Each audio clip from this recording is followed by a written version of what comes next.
Radio Missão Guanabara. Statism and Contemporary Missiology.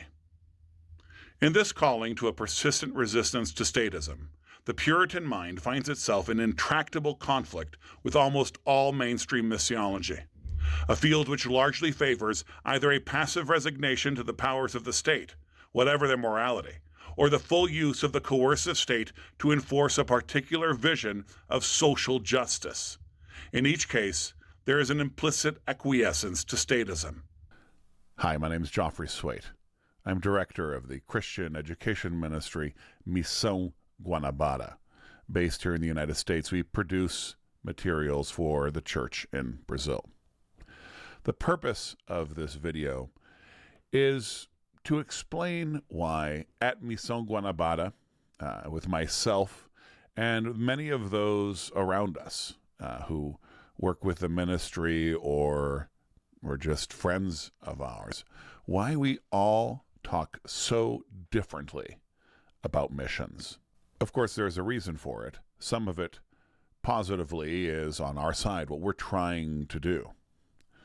But some of it negatively is on the side of what Christians have come to expect of missions and what, as a church, as a broad evangelical church, our concept of missions and missiology has become.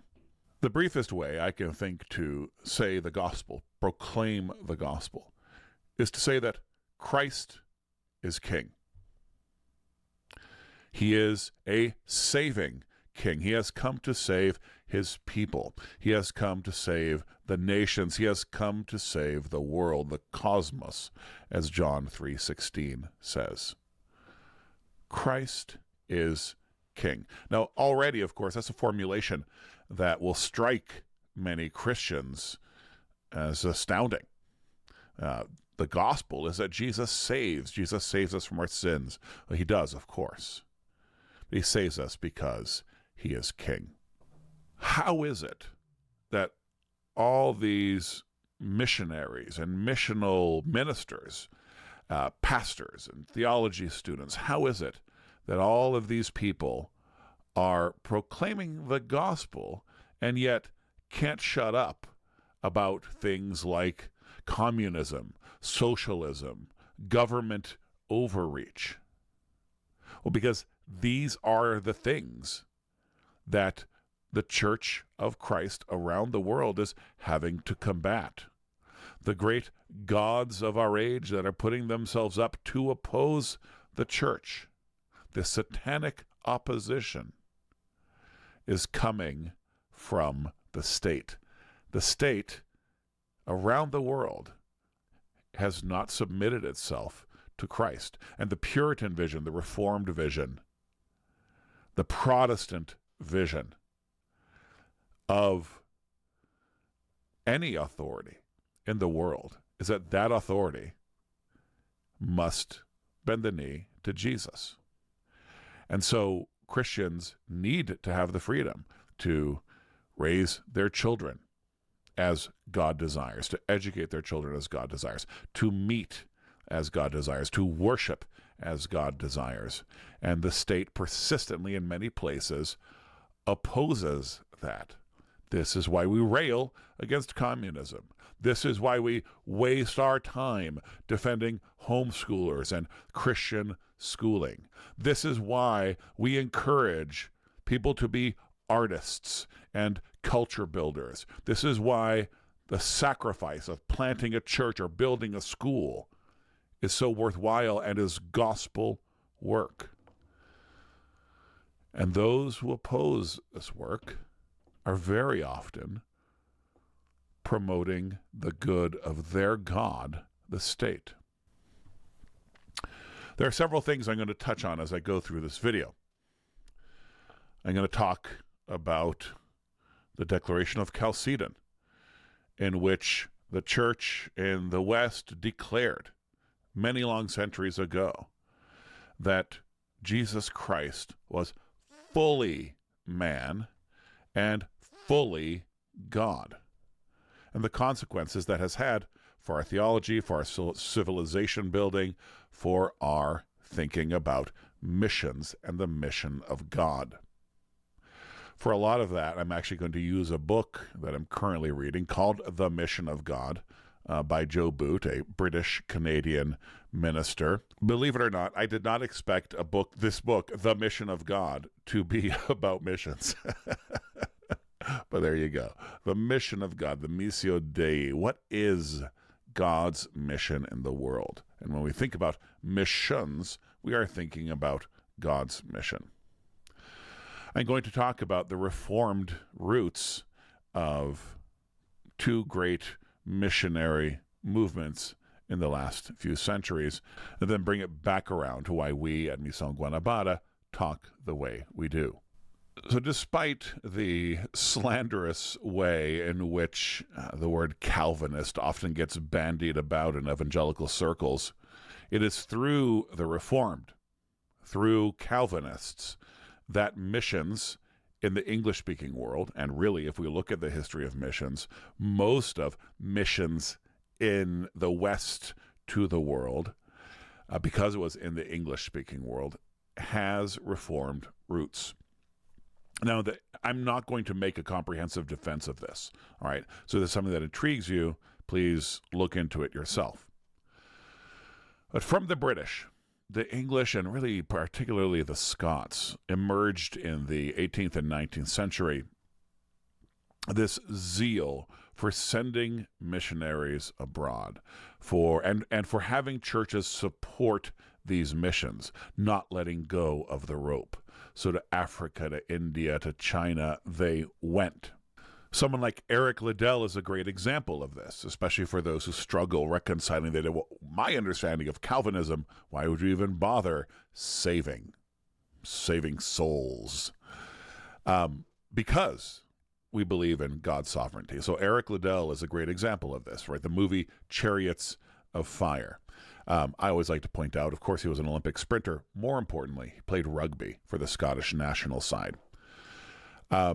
After the events in that movie, he goes to China and becomes a missionary and proclaims the gospel of Jesus Christ, and dies in a Japanese concentration camp during the war, from health complications being in this camp. It was not a torture camp. The Japanese, of course, were not tender in their mercies. But this is what he did. He lived his life as a missionary in China as he desired to do, to God's glory, and died in China doing his work. Around that time was when a new missionary movement was arriving. So someone like Eric Liddell is a great example of sort of the last flowering of this 18th and 19th century evangelistic missional zeal. At the same time, as we all know, the church in the West is beginning to fall away. Unbelief spreads. The rough beast slouches toward Bethlehem. The center cannot hold, etc. God is declared dead. And the Reformed and Presbyterians are certainly participating in that. I believe that Charles Darwin was actually a Presbyterian. But anyway, modern missions, as we know them today, I would want to say was founded by a man named William Cameron Townsend. He is the man who founded Wycliffe, known as Great Bible Translators, Wycliffe and the Summer Institute of Language. Because you may not know this, but Wycliffe, a wonderful organization for the record, and I've worked for ministries that are part of the Wycliffe Alliance. Wycliffe actually doesn't directly do translating. They are more of a fundraising entity, right? And then translation happens through organizations like SIL. William Cameron Townsend came into Mexico in the 1930s, and from his work, the modern Bible translation movement emerged. A movement that has blessed the world and the church, despite its founder. So I'm going to read to you from a doctoral thesis from one Frederick Aldridge at the University of Stirling. The title of the thesis is The Development of the Wycliffe Bible Translators and the Summer Institute of Linguistics, 1934 to 1982. Now, understand that this is not a hit piece against Townsend. This is designed to give you a history of how Wycliffe and SIL grew into the 1980s. So the things that are said about Cameron about Cameron Townsend, are presented in neutral terms. Now, the context in which Townsend moved to Mexico to start his translation work that would eventually grow into the enormous global movement that is Wycliffe and SIL was that the Cristero Wars, the Christer Wars, had just ended. Mexico had been overtaken by a socialist, communistic, Jacobin government. And at the time, there were no evangelical Christians to speak of in Mexico. The state began to take control of things that families and the Roman Catholic Church had controlled up until then, in particular, schools. So the government was insisting that teachers they kicked all the priests out of Mexico for a while, by the way. If you want a good perspective on this, read Graham Greene's novel, The Power and the Glory. And none of this, by the way, should be taken. I mean, I think I've waved my orange Protestant flag enough. It's not to be taken as an endorsement of the Roman Catholic Church. And I'm not going to get into all of that. But one side was proclaiming Christ is King. That was literally their battle cry. And another was saying everything belongs to the state. That is the great Leviathan, the great satanic beast of this age. So there were actually several wars, Cristero Wars, in which churches were attacked, burned to the ground, priests killed, Cristeros hung on crosses along train tracks for all to see. Many men fought from church. There are many stories, a couple of legendary ones even, as in epic, of priests and men, women going their last readout being their Catholic Church. And finally, government, and as an armed resistance. Okay, these were straight up wars over educating children. Understand this. Things that we don't even think about anymore. To get some sense of the scale of this, our immigration laws, as we knew them in the 20th century and until today, were put into place because of the refugee crisis caused by this war. In the United States, Roman Catholic men founded the Knights of Columbus specifically because of these wars. They sent resources, but also actual men, people, American Catholics, went to fight in Mexico, as they would later do in the Spanish Civil War.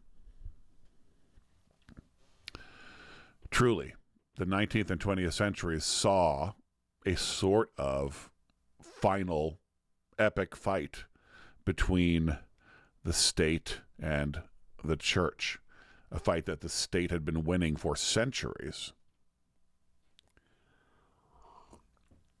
And of course, with Christ's church, as the Bible tells us, and as many great thinkers like Chesterton have pointed out, there is no such thing as a final death. There is always resurrection.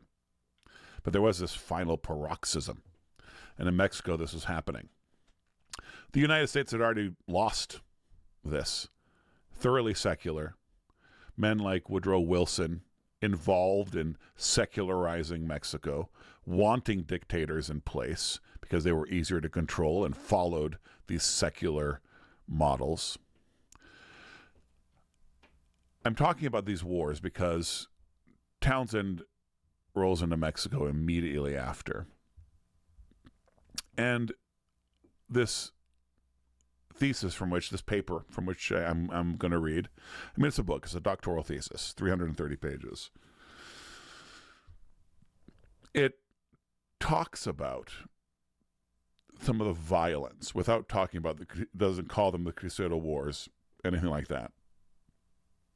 But priests. I mean, I think at a certain point there were like 9 priests left in the country. You had to have licenses to be there. The important thing to remember here is that 250,000 people died in this war, and there was still violence after. Okay, the Mexican government reports that up to 300 out of 250,000, 300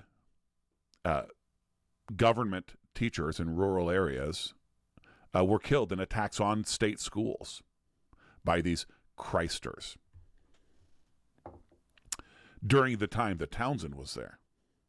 So there's still the throes after this great conflict, this enormous crusade religious conflict that secular Jacobin communist forces won. So finally, quoting from The Development of the Wycliffe Bible Translators and SIL, knowing full well that the prevailing intellectual climate in Mexico prohibited any kind of standard missionary strategy, Townsend conceived a novel approach which he laid out in a letter of introduction to the Mexican authorities. Cleverly avoiding the term missionary, he introduced his colleague Lectors as a lecturer, explorer, and humanitarian.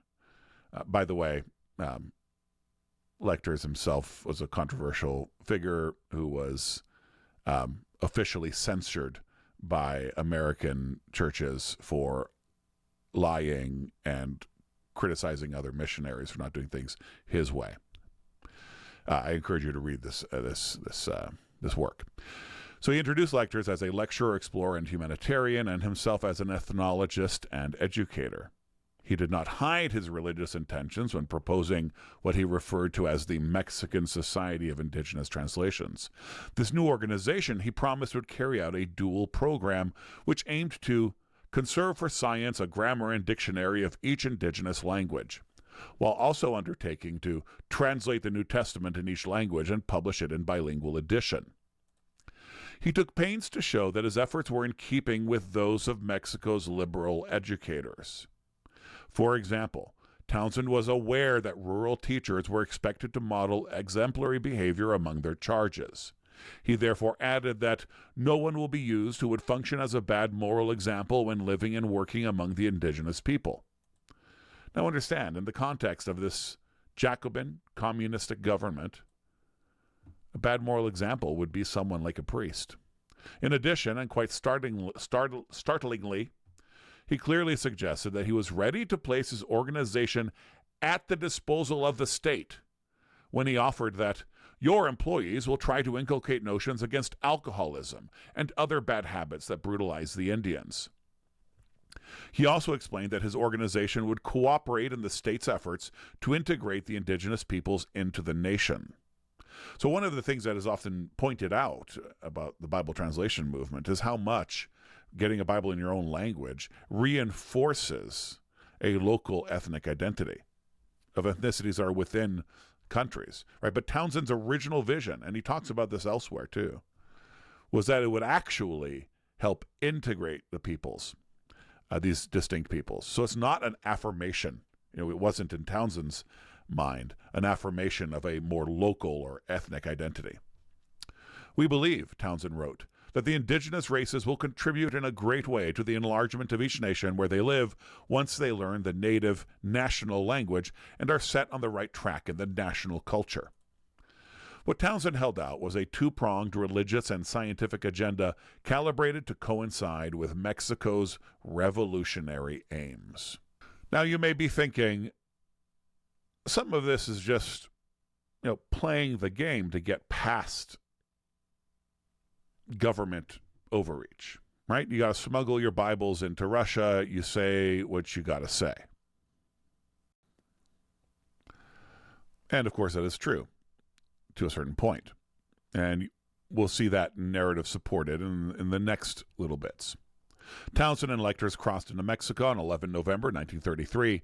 4 days before their departure, Townsend finally resigned from CAM this missionary organization he was a part of, Central America and Missions, so that he could legitimately claim that he was not a missionary. Having to be so careful makes me feel rather like a spy, he later confided. But I'd be even that to get the message to those poor Indian tribes. Never deeply wedded to his missionary identity, Townsend simply dropped it in favor of referring to himself as an educator. Lectors returned to the U.S. after a few weeks, leaving Townsend to his own devices. His venturesome colleague was hardly at a loss in Mexico, and soon fell into the company of left-leaning American writer Frank Tannenbaum. Tannenbaum was an American progressive activist who wrote on education, prison reform, and labor issues. Understand that these are all big things in the United States right now, right? The public school system, Dewey, this is just starting to blossom in the United States. These are the things that are going to save the seculars. Imprisoned in his early 20s for leading anarchic demonstrations in New York City, he later came under suspicion by the Federal Bureau of Investigation for associating with a red cohort of leftist intellectuals in Mexico. The two men struck up a friendship, and Tannenbaum provided his new acquaintance with a note of introduction to Mexico's Director of Rural Education, Rafael Ramirez, thus paving the way for Townsend to tour the country, inspecting its educational system. Remember, the educational system that was the focus of a war that killed 250,000 people. During a 2-month period, Townsend traveled over 5,000 miles, visiting schools and meeting with Mexican educators, businessmen, clergy, and military officials. Now, I don't know who these clergy were. This would require more research.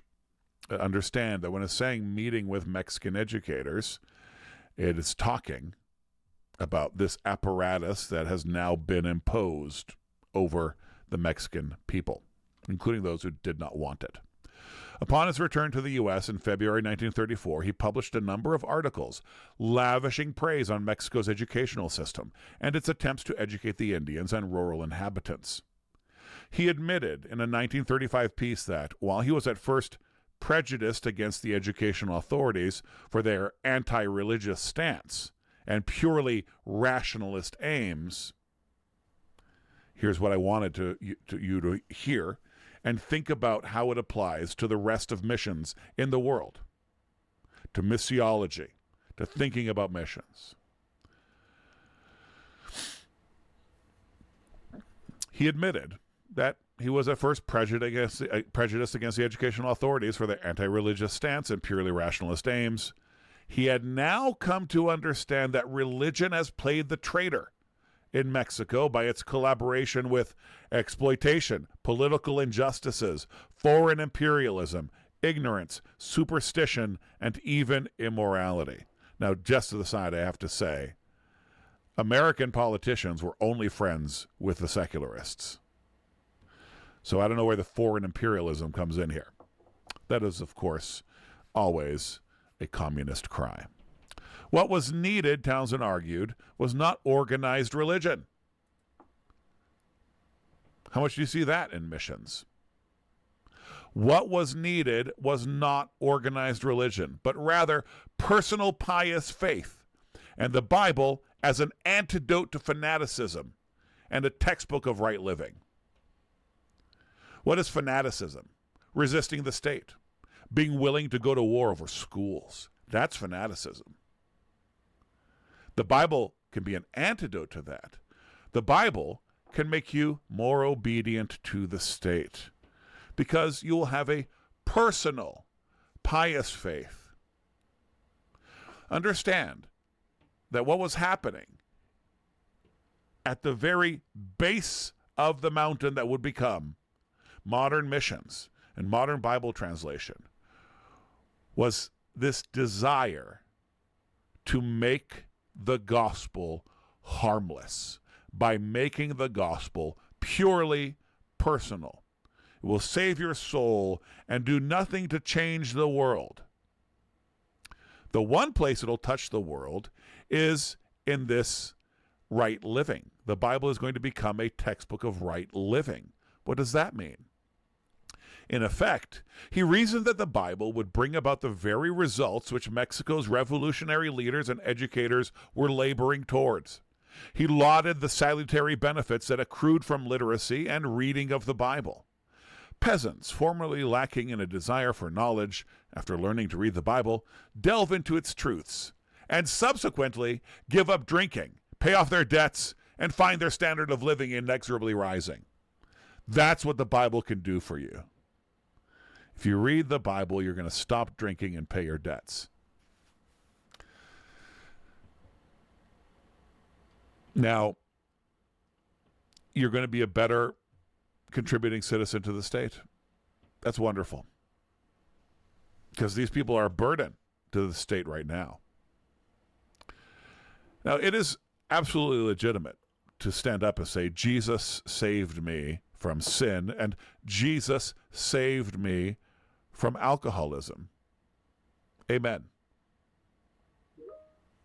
But let's think about what the motivations for this are, right? We're going to have a textbook of right living. You're going to become more pious, and your standard of living is going to rise. Wow. Okay. So we're not going to disrupt society. We're not going to change civilization. The nation is not going to bow to Christ, but all these peasants will. And then they'll become better contributors. If educators, said Townsend, find this transformation going on in its early stages, before it has been crystallized in ecclesiastical molds, he concluded, they can guide it so as to greatly aid them in their program of social uplift. Townsend thought that the church got in the way of social uplift. Now, he is likely speaking of the Roman Catholic Church, as anyone who has worked in Latin America would know. The Roman Catholic Church has created a lot of problems, and poverty and witchcraft follow the Roman Catholic Church wherever it goes.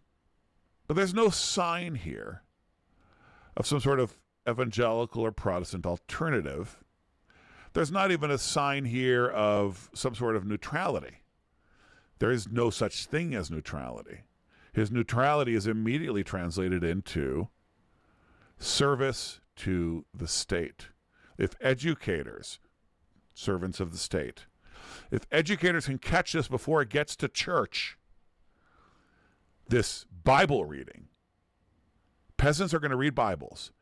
If government agents can catch this movement, they will be able to guide it towards social uplift, away from the church. Away from the church. How much of missions is away from the church? Townsend at once sought to secure his credentials as an exponent of the educational ideals of the Mexican Revolution, while holding out the Bible as a moralizing force as over against organized religion, which was cast as an impediment to progress. All right, this is the last bit I'll be reading from this thesis. It must be recalled that Townsend was already advancing notions that the Bible could serve revolutionary ends as a, quote, antidote to fanaticism and, quote, textbook of right living. I already read those bits to you, sorry. All right. It must be recalled that Townsend was already advancing notions that the Bible could serve revolutionary ends as an antidote to fanaticism and a textbook of right living, and that literacy and Bible reading led almost inexorably to a thirst for rational knowledge. What Townsend was proposing was nothing less than a non-sectarian faith, shorn of ecclesiasticism, where the Bible, freed as it were from either Catholic or Protestant interpreters, would serve as a moralizing and liberalizing force rather than as a tool of oppression and class interests. I'm going to get back to liberalizing. Townsend even went so far as to link the Bible's teachings to the socialist aims of the revolution. In a 1935 article, he pointed out that Jesus himself had commanded the rich young ruler to sell all that he had and give it to the needy. Townsend was making the argument that this pared-down, non-sectarian form of Christianity, pared down is important, could serve the socialist aims of Mexico's revolutionaries over against the Roman Catholic Church's insistence that property rights rooted in nature are inviolable. That sounds remarkably capitalist and Protestant, doesn't it? Property rights rooted in nature are inviolable. By Townsend's lights, religion was not the problem, since, depending on how it was deployed, it had the capacity to repress or to liberate and enlighten. Townsend understood that the best way to prove the validity of his intentions was to put them into action, so he initiates a social, scientific, and religious program. And that is the origin of Wycliffe, SIL. Any missiological vision which does not have in view the undermining of the pretensions of statism is deficient at best and is working within a humanistic and statist paradigm at worst. Therefore, to pursue God's kingdom and reign, the lordship of Christ over all things must be asserted. Ephesians 1:16-23. This centers upon the Chalcedonian affirmation that Christ alone is the God-man, representing God to man and mediating salvation as both God and man in unconfused union, our prophet, priest, and king. No other union of the human and divine is possible. No agency, institution, or state can claim for itself the prerogatives of God. For the believer, no other ultimate sovereign is acceptable, and no other law admissible to command our obedience. Where man's law commands what God forbids, civil disobedience becomes a Christian duty. Christ alone, in his word and by his Spirit, speaks the word of life and salvation, not the state. Now, Wycliffe and SIL, as I've said, are wonderful organizations. I worked for a little while within the Wycliffe Alliance. I have many friends in Wycliffe circles.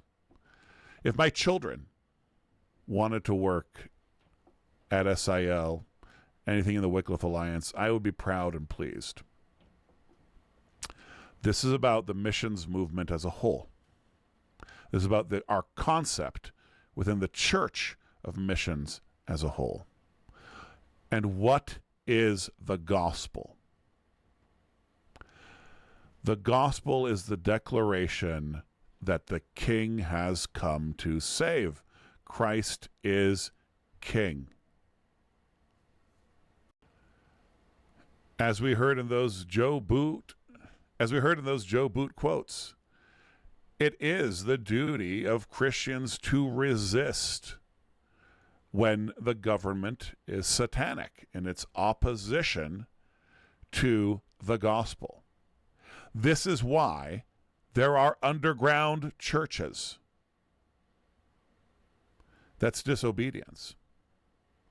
This is why churches stayed open around the world when the government mandated that the people of God stop worshiping together during the event. This might go on YouTube. And it's also a sign of how fallen, how much the glory has departed from the church around the world, that most churches closed. So when socialists in Latin America shelter criminals and make deals with drug cartels and persecute Christian families, when socialist judges throw people in jail and fine people into bankruptcy because of how they choose to worship, how they choose to raise their kids, and education comes up, we rail against those satanic forces. Just as in Christ's name we go to war against all of God's enemies and all satanic forces. We combat witchcraft and we combat statism because we are proclaimers of the gospel, and we are not ashamed of the fact that the gospel is the call for every knee to bow. That includes governors and government. So yeah, we're anti-commies.